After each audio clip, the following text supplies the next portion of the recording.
बहुत ही ज़्यादा important part है एंड दैट इज़ टंग, जिसे हम बोलते हैं जीभ। अब क्वेश्चन ये राइज होता है कि जीभ हमारे शरीर का, हमारी बॉडी का सबसे इम्पॉर्टेंट पार्ट क्यों है? वैसे तो हर एक पार्ट बहुत ही ज़्यादा इम्पॉर्टेंट है, लेकिन अब जीभ यानी कि टंग क्यों इम्पॉर्टेंट है? वो इसलिए इम्पॉर्टेंट है क्योंकि हमारी टंग पे कई सारे टेस्ट बर्ड्स पाए जाते हैं। छोटे छोटे से पोर्स रहते हैं हमारी टंग पे यानी कि हमारी जीभ पे, जिन्हें हम बोलते हैं टेस्ट बर्ड्स। अब इन टेस्ट बर्ड का काम क्या है? बेटा देखो, जैसे हम अलग अलग डिफरेंट टाइप्स के हम टेस्ट करते हैं, जो भी हम खाना खाते हैं, ये तो नहीं है कि सबका स्वाद एक ही होता है, सबका स्वाद अलग होता है। कुछ मीठे होते हैं, कुछ खट्टे होते हैं, कुछ थोड़े से तीखे होते हैं।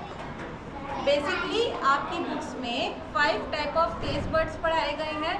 दैट इज सॉल्टी, सॉल्टी का मतलब होता है नमकीन, स्वीट यानी कि मीठा, स्पाइसी यानी कि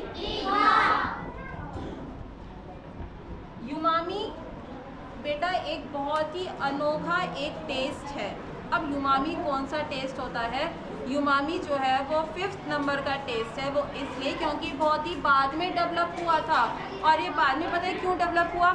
अच्छा, अब जो नॉन वेजिटेरियन होते हैं ना, युमामी स्वाद में कुछ नॉन वेजिटेरियन आपके पदार्थ आते हैं, ठीक है, प्लस उसमें मशरूम आता है, टमाटो आता है, कई सारे उसमें वेजिटेरियंस भी पार्ट आते हैं और कई सारे नॉन वेजिटेरियन पार्ट्स भी आते हैं। तो युमामी जो है वो एक ऐसा स्वाद होता है कि जो कि हमें नॉन वेज जब भी हम खाते हैं ना, तो उसके स्वाद को हमें फील कराता है, महसूस कराता है कि हम कौन से प्रकार का हम खाना खा रहे हैं। तो जो युमामी है उसमें आपका नॉन वेजिटेरियन पार्ट भी आता है, ठीक है। नेक्स्ट होता है बिटर, बिटर यानी कि कड़वा, जैसे कि हो गया हमारा करेला, ठीक है। उसके बाद बच्चों बहुत सारे डिफरेंट टाइप्स ऑफ टेस्ट होते हैं। एक होता है पिक्वेट, क्या होता है? पिक्वेट यानी कि चटपटा, ठीक है। एक होता है इंसिपिड यानी कि फीका।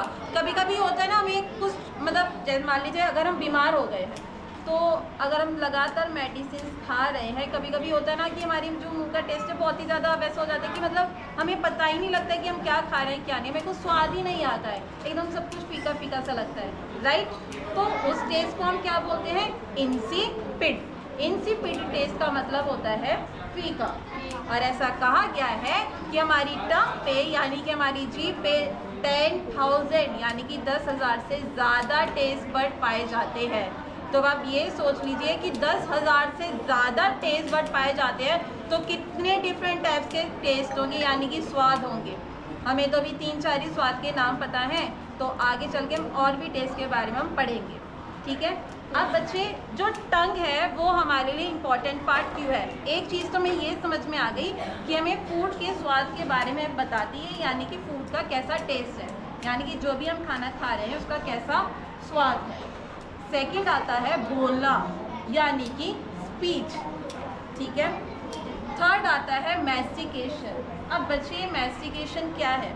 मैस्टिकेशन का मतलब होता है कि खाने को चबाना, और जिसमें कि हमारी टंग भी हेल्प करती है प्लस हमारे टीथ भी हेल्प करते हैं। क्या हम बिना टीथ के खाने को चबा सकते हैं? फूड नो ना। तो टंग भी हमारी हेल्प करती है।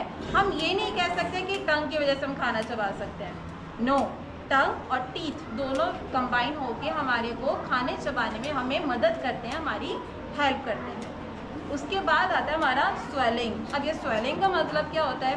बच्चों देखो, जब भी हम खाना खाते हैं, ऐसा तो नहीं है कि हम सीधा खाना ऐसे ही निगल जाते हैं, पहले उसे हम छोटे छोटे पार्ट्स में तोड़ते हैं ना, उसे हम ब्रेक डाउन करते हैं। तो उस ब्रेक डाउन की प्रोसेस को हम बोलते हैं मैस्टिकेशन, ठीक है। और जब खाना हमारे माउथ रीजन से सीधा हमारे स्टमक में चला जाता है तो उसको हम बोलते हैं स्वेलिंग, कि हमने खाना निगल लिया, हमने खाना स्वेलो कर लिया, वो हमारे पेट में जा चुका है। और चबाने की प्रक्रिया को कहते हैं मैस्टिकेशन, ठीक है, जिसमें कि जो हमारी टंग है वो हेल्प करती है। अब टंग जो है वो खाना चबाने में भी हेल्प करती है। क्या टंग हमें सांस लेने में भी मदद करती है?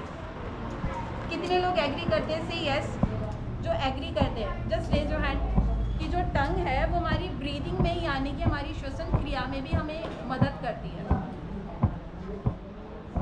बस इतनी बच्चों, जो टंग है ना वो सांस लेने में भी मदद करती है। अच्छा, यहाँ पे ना टंग के जब आप ऐसे देखते हो माउथ रीजन के अंदर, तो यहाँ पे एक ऐसा आता है ना ट्यूब लाइक स्ट्रक्चर, उसके कारण हम बोल पाते हैं, ठीक है, और उसी के कारण हम सांस भी ले पाते हैं। तो टंग जो है ना वो ब्रीदिंग में भी मदद करती है। आप ये मदद करती है यानी कि हेल्प करती है। आप ये मत कहना कि हम जो सांस ले पाते हैं ना सिर्फ जीभ की वजह से ले पाते हैं, नो, क्योंकि वो इसी रीजन से होते हुए जाती है ना हमारे लंग्स में।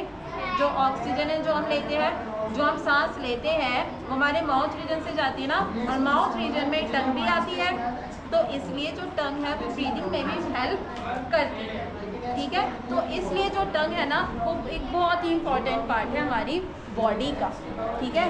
लेकिन बच्चों आप एक प्रोसेस को याद रखना कि हमारी जीभ पे ना, हमारी टंग पे 10,000 से ज़्यादा टेस्ट बड पाए जाते हैं, ठीक है, और ये टेस्ट बड हमें हेल्प करते हैं हमारे फूड को टेस्ट कराने में, यानी कि इनको स्वाद कैसा है उस फूड का उसमें हमारी मदद करते हैं, ठीक है। अब जैसे लेमन है, लेमन का स्वाद कैसा होता है,